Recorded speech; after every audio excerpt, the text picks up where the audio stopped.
नमस्कार दोस्तों, माइंडफिट में हम मानते हैं कि हारने वाला वो नहीं होता जो गिर जाता है, हारने वाला वो होता है जो फिर उठने की कोशिश नहीं करता। स्वागत है आपका हमारी नई सीरीज में top 60 most inspiring stories the world must know. दुनिया जाने न जाने पर आपको इन्हें ज़रूर जानना चाहिए।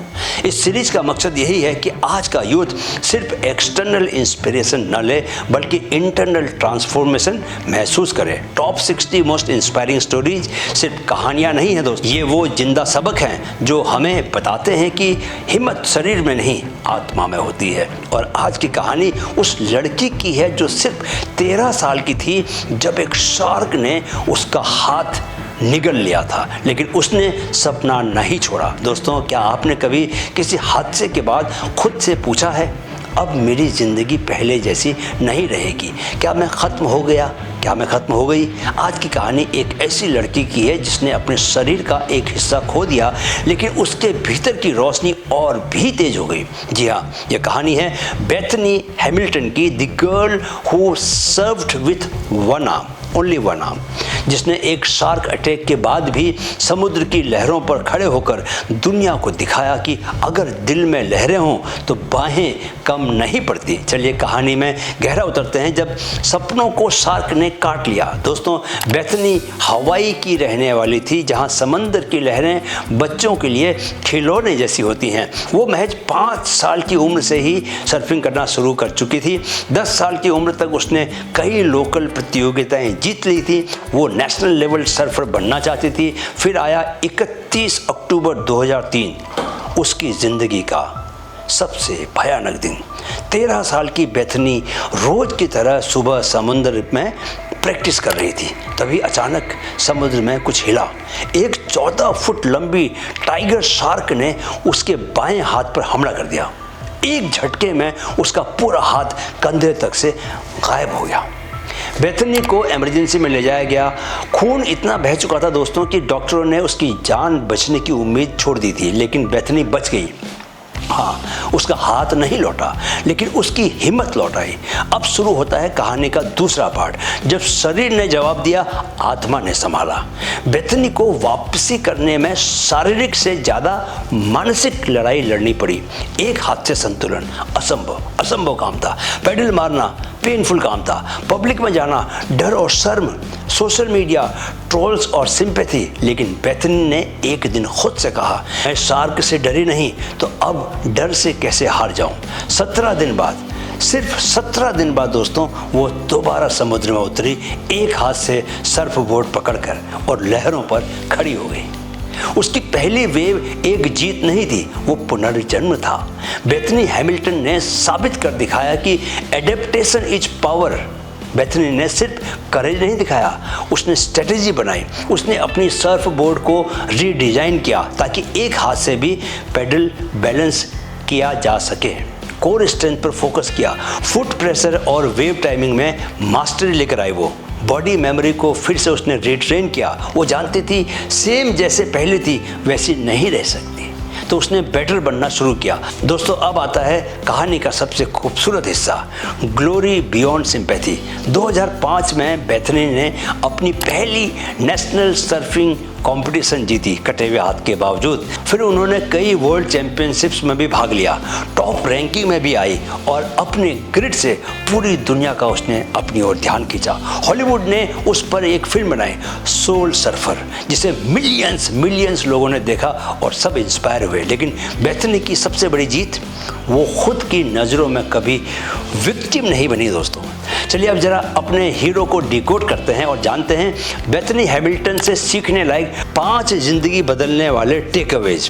पहला टेकअवे, टर्निंग पॉइंट, जब शरीर टूटा लेकिन आत्मा ने रेस शुरू की। दोस्तों, जब शार्क ने बेथनी का हाथ निगल लिया तो पूरी दुनिया को लगा ये लड़की अब सर्फिंग नहीं कर पाएगी। डॉक्टरों ने कहा रिकवरी में सालों लगेंगे। मीडिया ने सिंपैथी स्टोरी छापनी शुरू कर दी। लेकिन उसी समय बेथनी ने खुद से एक वादा किया, I don't need 2 arms to chase 1 dream. उसने अपने सपने को दुर्घटना के साथ दफन नहीं किया, बल्कि उसे फिर से गहराई में बोया ताकि एक दिन वो और मजबूत होकर फिर से उठ सके।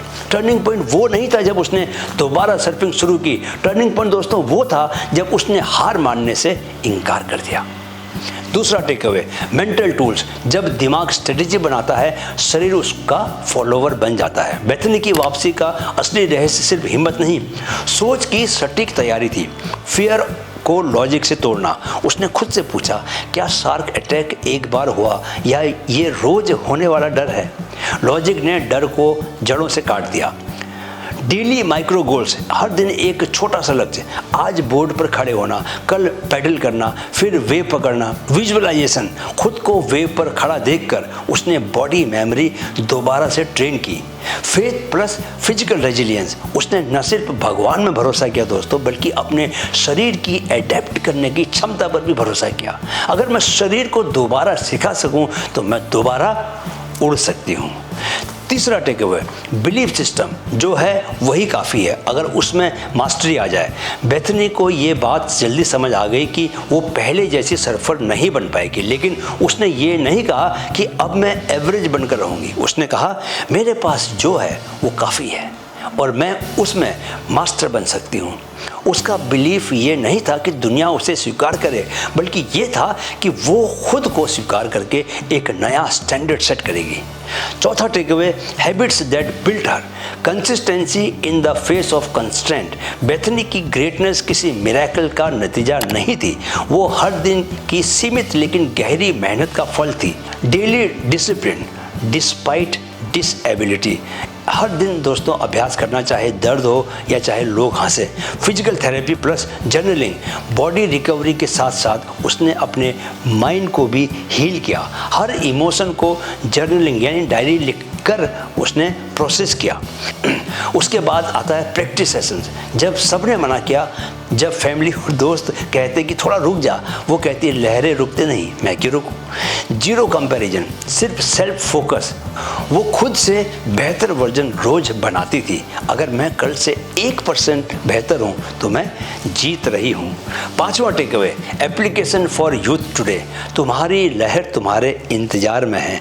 आज अगर आपकी ज़िंदगी की कोई शार्क आपके सपनों पर हमला कर चुकी है तो सोचिए, बेथनी की तरह मेरे पास एक हाथ नहीं है, लेकिन हौसले दोनों इंटैक्ट हैं। हो सकता है आपका कोई गोल छिन गया हो, कोई ब्रेकअप आपका हुआ हो, कोई ड्रीम जॉब आपके हाथ से निकल गया हो, या लोग आपको अंडर एस्टिमेट कर रहे हों। याद रखो दोस्तों, ज़िंदगी वही लोग जीतते हैं जो अपनी कमियों के बावजूद लहरों से लड़ना नहीं छोड़ते। हार तब नहीं होती जब हाथ करते हैं, हार तब होती है जब हम हौसले की पकड़ छोड़ देते हैं। दोस्तों याद रखो, बेथनी शार्क से अपना हाथ नहीं बचा पाई, लेकिन अपने सपनों को उसने डूबने नहीं दिया, क्योंकि समुद्र का असली मालिक वो नहीं होता जो सब कुछ इंटैक्ट लेकर आता है, बल्कि वो होता है जो खुद को बार बार बनाना जानता है। अब दोस्तों अगले वीडियो में अगली कहानी। वीडियो देखने के लिए बहुत बहुत आभार। मुझे यकीन है कि चैनल आप ज़रूर सब्सक्राइब कर चुके होंगे। वीडियो अच्छा लगा तो लाइक और शेयर जरूर करें। मेरे साथ कहें, मन में है तो मुमकिन है। Keep learning, keep growing with mind fit. नमस्कार।